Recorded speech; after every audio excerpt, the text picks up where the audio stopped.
Ever found yourself overthinking things, like you're so stuck in your head all the time that you can't even remember what you wore yesterday? Yeah, I get it. Welcome to the Bossing Up Overcoming OCD show. I'm your host, Erin Davis, a trained therapist and relationship coach, helping you get untangled from doubt and step into a place of clarity and connection. If you've ever found yourself in this never-ending loop of the what ifs and overthinking in your relationships, whether it's with a partner, a friend, or even your mom, today's episode is for you. You may have felt these feelings of, am I being too much? Am I bothering them? Right? If you're a people pleaser, you know what I'm talking about. We're going to explore these thoughts and expose them for what they are. It's relationship OCD or ROCD. And I'm going to talk about the steps to help you get into a place where you feel more confident, connected, and calm. First, let's start with this idea of being too much. This often comes from a place of overthinking and self-doubt. You may worry that your emotions, your needs, or your feelings are somehow a burden, as if like what you're going through is going to overwhelm someone else, like they can't handle it or they don't want to deal with you, right? And that already feels pretty painful just even thinking about it. But I get it because I've been there too. You could be saying things to yourself like, I shouldn't bring this up. They'll think I'm overreacting. They'll tell me I'm being ridiculous. Or you could even be thinking to yourself, what if I'm the problem in the relationship? Or it could go as far as, maybe I'm not worth the effort. Maybe they don't see me as worth it. And here's a truth that might hit close to home.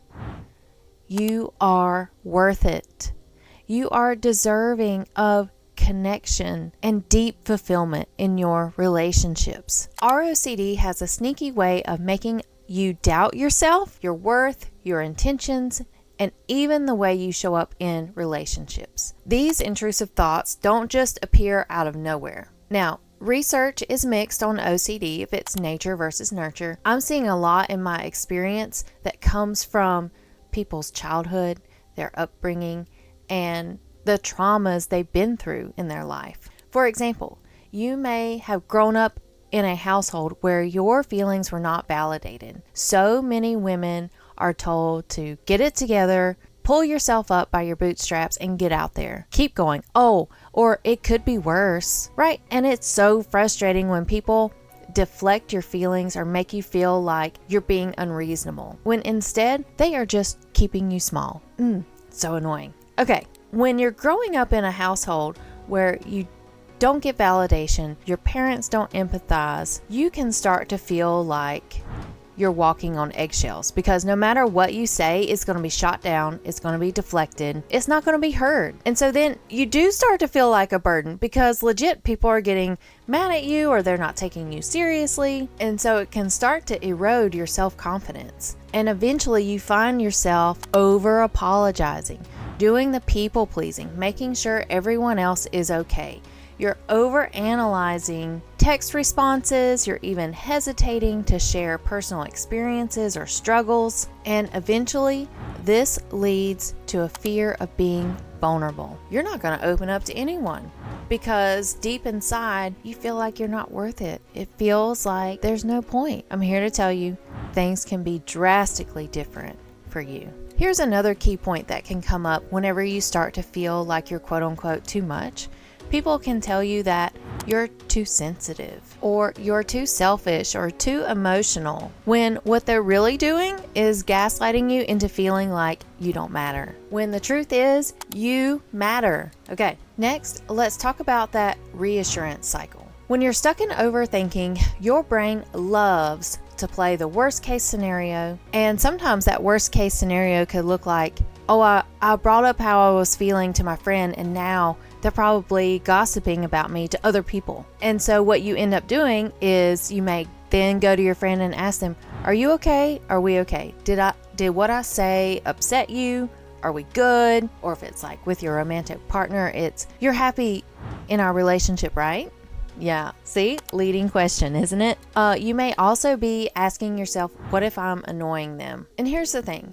Our minds are masters at creating stories that feel real, but rarely are they based in fact. effect. So while this reassurance may give you a moment of relief, it doesn't last. In fact, it only fuels the cycle of overthinking and insecurity. Yeah.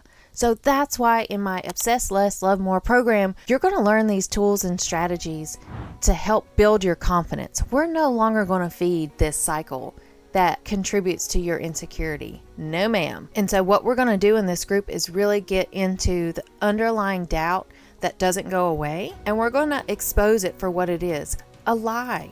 It is a false narrative. So how many times have you not called your boyfriend because you were worried that you might upset them or that you might bother them? And so then when it comes to reassurance, whenever you start calling, you may ask them, hey, am I bothering you? You sure I'm not bothering you? It feels like I'm bothering you. So you can get stuck in that reassurance cycle when in reality, your boyfriend was fine. He was chill until you started asking all these reassurance questions. And when you continue getting reassurance, over time, you are fueling the self-doubt, which essentially undermines your self-confidence and your self-trust. And this cycle reinforces the belief that you can't trust yourself, or you can't trust that this relationship is going to be okay. So it's very unsettling. And so that's why it's so important to get the right tips and strategies and tools to help you step into confidence. Okay, so let's get into those practical steps to start breaking the cycle.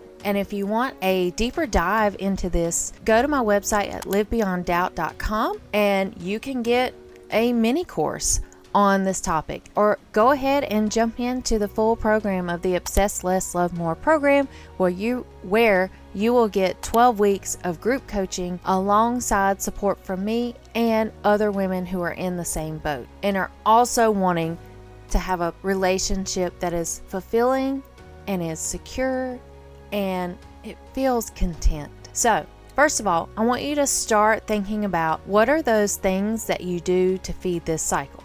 First of all, is it the reassurance seeking? Is it the over apologizing? Is it checking? So overall, start noticing what those behaviors are that are feeding your fear. Okay? And what we will call them are fear-driven behaviors. Okay? And once you've identified those fear-driven behaviors, I want you to take it a step further. Okay? Step number 2 is to delay the urge. Take a pause. Pause before you ask a question. Pause before you check their phone. Pause before you start to think, am I bothering them? So when you take that pause, challenge yourself. See if you can wait 5 minutes before acting on that urge or that fear-driven behavior. Maybe even then gradually work your way up to increasing that delay to 10 minutes. And I get that this can feel uncomfortable, and that's why I have support available to you. Because ultimately, what you are doing is you are building tolerance for the discomfort. Third step is to self-validate. Instead of asking your partner or your loved one for reassurance, practice giving it to yourself. Because often the need for reassurance isn't about the other person.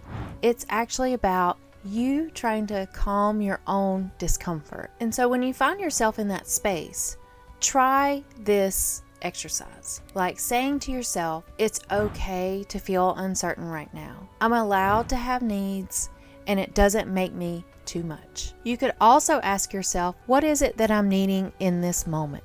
What do I need right now? Can I give that to myself? Overall, one of the biggest fears with ROCD is that being vulnerable and expressing needs to other people, that this will somehow scare people away. But let me challenge that thought with you. Vulnerability does not make you too much. It makes you human. The idea that you're overwhelming or burdening someone often comes from the stories, those false narratives that your brain tells you.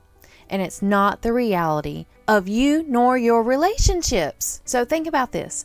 The people who love you, they want to support you. So allow them that opportunity. As much as you enjoy giving and helping, allow them that same gift to help you. Healthy relationships thrive on mutual trust and openness. Your friends and your partner who truly value you want to hear what's on your mind. They don't see your feelings as a burden. They see them as a part of what makes you, you, and how they can help, how they can show up for you, right? Don't rob them of that opportunity to show up for you. And here's another perspective. If you open up to them about your fears, they're more likely to feel closer to you rather than what you've been doing, which is putting up walls and pushing them away. So all in all, healthy relationships are built on vulnerability and mutual care. It's not based on perfection or suppressing your feelings. So as we wrap up, I want to leave you with a few thoughts. The fear of being too much is rooted in deeper insecurities and patterns that are often tied to your past. But the fact that you're here listening and willing to reflect on these points and how you show up in the world shows that you care about yourself and you care about your relationships. So remember, ROCD thrives on overthinking and reassurance seeking, but with awareness and with the right tools, you can reclaim your peace of mind. I encourage you to start small with tracking your behaviors and then delay the urge to seek reassurance and practice validation. Be kind to yourself. Your progress might feel slow at first, or you might feel confused. You may not know what to do, but every step forward matters. And if this episode resonated with you, please leave the show a 5-star review and share this episode with someone who might also benefit. If you're struggling with ROCD and need personalized support, go to my website at livebeyonddoubt.com, and I've got some awesome coaching tools there for you. Remember, you're not too much. You are human. Come back next week where I'm going to have a fabulous guest. Her name is Trish Blackwell, and she is a top-rated show host of the Confidence Podcast. And I tell you what, that conversation with her was ultra enlightening. I mean, really even challenged me to reflect on confidence and trust and self-validation. And I can't wait to bring you that convo. So come back here next Friday, and I look forward to seeing you then. Take care and have a great weekend. Bye.